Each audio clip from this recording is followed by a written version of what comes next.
ఆ అభిమాని తన రూటే సపరేట్ అని చాటుకున్నాడు. తమ నాయకుడి పుట్టినరోజు సందర్భంగా ఏ అన్నదానమో వస్త్రదానమో చేస్తే కిక్కేముంటుందనుకున్నాడో ఏమో, ఏకంగా అభిమాన నాయకుడి బర్త్డే స్పెషల్ అంటూ మందు బాటిళ్లు పంచాడు. ఆ నాయకుడెవరు, ఆ అభిమాని చేసిన పనేంటో మీరే చూడండి.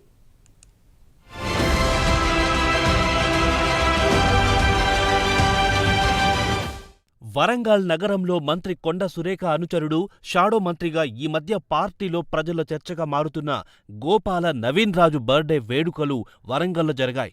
ఆయన జన్మదిన వేడుకలు న్యూ ఇయర్ రోజు హాట్ టాపిక్ అయ్యాయి.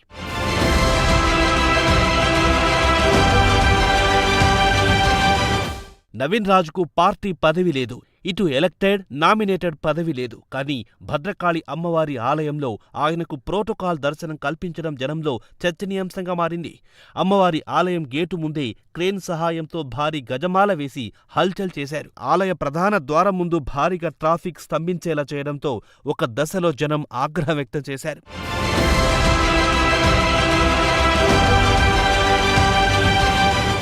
ఒకవైపు గజమాల వివాదం రగులుతున్న నేపథ్యంలోనే ఓ అభిమాని నవీన్ రాజ్ జన్మదిన కానుకగా మద్యం ప్రియులకు లిక్కర్ బాటిల్స్ పంపిణీ చేశాడు. తన అభిమాన నాయకుడు జన్మదినం సందర్భంగా తెలంగాణ దావత్ అనే పేరుతో మద్యం ప్రియుల లిక్కర్ షాప్ వద్దకు పిలిచి క్యూలో నిలబెట్టాడు.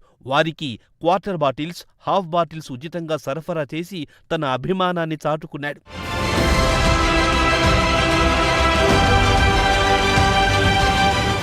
ఎవరైనా అభిమాన నాయకుడి పుట్టినరోజు అన్నదానం చేస్తారు, వస్త్రదానం చేస్తారు. అంతగా మందు పంచాలంటే అది కూడా గుట్టుగా చేస్తారు. ఇంతగా బహిరంగంగా తెలంగాణ దావత్ అంటూ మందు బాటిళ్లతో హల్చల్ చేయడం ఏంటో అంటూ చర్చించుకుంటున్నారు స్థానికులు.